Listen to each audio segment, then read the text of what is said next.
Excuse me, sir. You've just been sitting here talking to yourself for the last 3 hours. Can I get you something? Can't you see I'm opining? Rule 10. Let it go, let it go. It's just a silly movie, game. And no, I'm not doing a second take of this.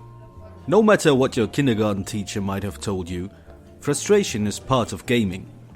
When a number of people compete for the same goal, not everyone is going to be happy with the outcome. It's normal, it's fine. You're not supposed to enjoy it, but you're also not supposed to let it ruin your fun. Figuring out the right balance between frustration that spurs you on and frustration that makes you mad is partly the responsibility of the designer in providing you with both objectives and setbacks that keep you invested.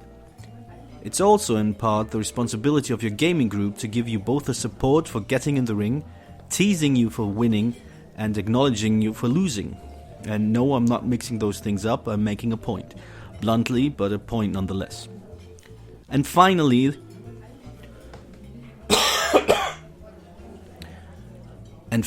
the responsibility of dealing with frustration also lies with you. Sometimes it's not everybody else who makes a mistake, it's you. Sometimes it's not everybody else who's awful and inconsiderate towards your fun. You're being miserable because you made a move so boneheaded and flawed, you'd think it was some kind of vote that determined the fate of your nation. And that's fine. It's okay to make a mistake, in a game at least. Maybe not that national vote thing. Anyway, making a mistake is part of playing any game. You misjudge a situation. You forget that one important wrinkle in a rule, the one that completely undoes your clever move. That move that could have won you the game, but now you're in a pitiful third place and also ran. How frustrating. You can tell that this is exactly when you lost the game. It's the move you shouldn't have made. No, really. That's where it all fell apart. And to be honest, nobody really cares. It doesn't really matter. So you made a mistake, so what? You will make more of them soon enough. There are an almost infinite amount of games for you to make mistakes in. This one is not even a drop in a bucket. It's barely a pebble in a landfill. Don't sweat it. The more upset you get about it, the more you're going to drag down the table around you. The more attention you draw to that one move you made, the more time will be spent on you and your choices than on people playing the game and having a good time. Including you, if you think about it.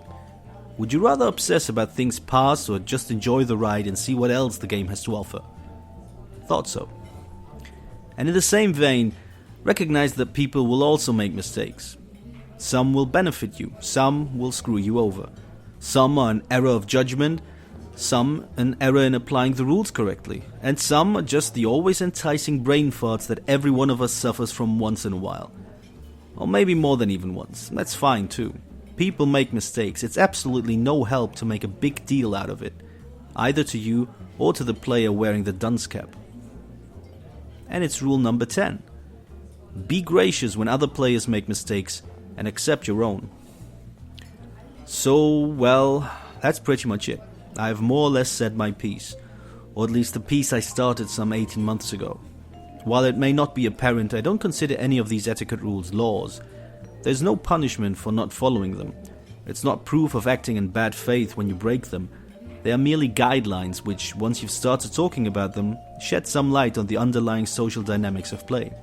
My foolish hope being that by talking about them, becoming aware of them, we can play in such a way that win or lose, the experience remains inclusive and fun. The last thing etiquette should ever do is become a pretense for antagonizing others, for pushing them away from a gaming circle. Yes, some people can be rude by how they play, but in general I'd like to believe that they do so out of inexperience, at worst ignorance, and not indifference or outright malice. And of course I've been proven wrong on that count a few times as well, but still, I prefer assuming people are out to have a good time and not ruining others' fun. Which is all a very long and convoluted way of saying, even if you do find yourself remembering all the etiquette rules I've opined on, nobody expects you to follow them blindly, and neither should you. People make mistakes. They are caught up in the heat of the moment. Maybe they're not fully cognizant of how their actions affect others. Sometimes people end up prioritizing one part of the game over another. Maybe interfering in the competition between two other players is deemed as more important than letting the game end. Or maybe they prefer non-intervention to king-making, for whatever reason. Just be aware that play does not exist independent of a social interaction. It is just another form within it. Even in play, we can be touchy or boisterous, insecure or obsessive, just as much as we are outside of it. A game is not a magical place where you are freed of the constraints of polite and respectful interaction. It helps to remind yourself of that every once in a while. And also, you might have to pay for my drinks. I don't have any money with me. Ta.